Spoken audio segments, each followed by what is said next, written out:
Deep in the heart of Africa's vast savanna, a group of wildlife rangers was patrolling a remote area when they spotted something unusual.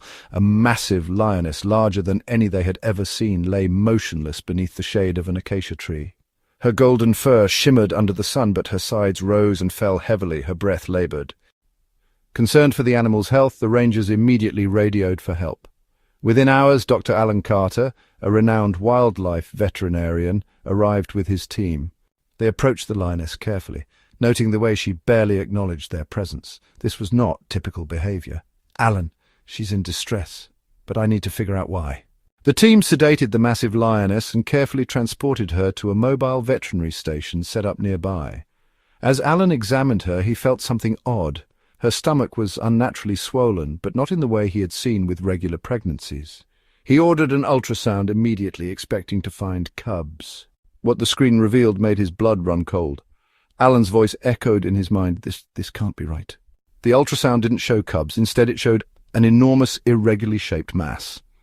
The vet's mind raced. Was it a tumor, a severe internal infection? If they didn't act quickly, the lioness wouldn't survive much longer.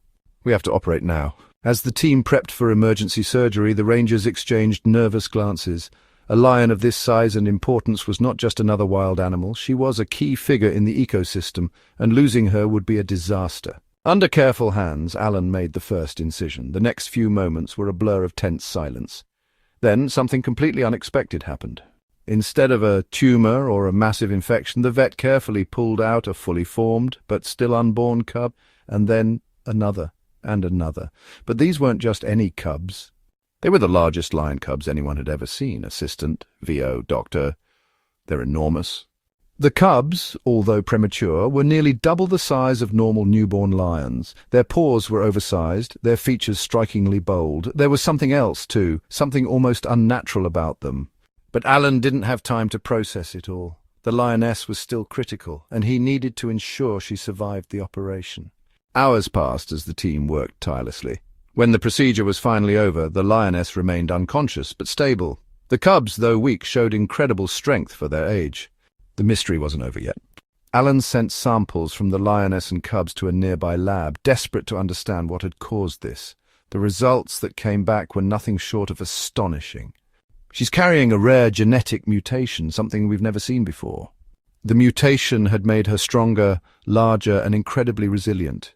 But it had also made her pregnancy difficult, almost deadly. The news spread fast, and soon conservationists from around the world took notice. The lioness, now named Malaika, meaning angel in Swahili, was unlike any lion before her, and her cubs, they had the potential to change the future of their species.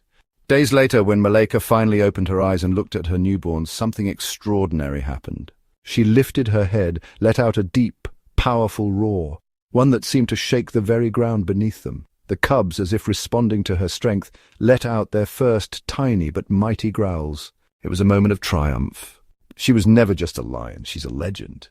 The rangers watched as Malaika, now fully awake, gently licked her newborns. Against all odds, she had survived, and so had they.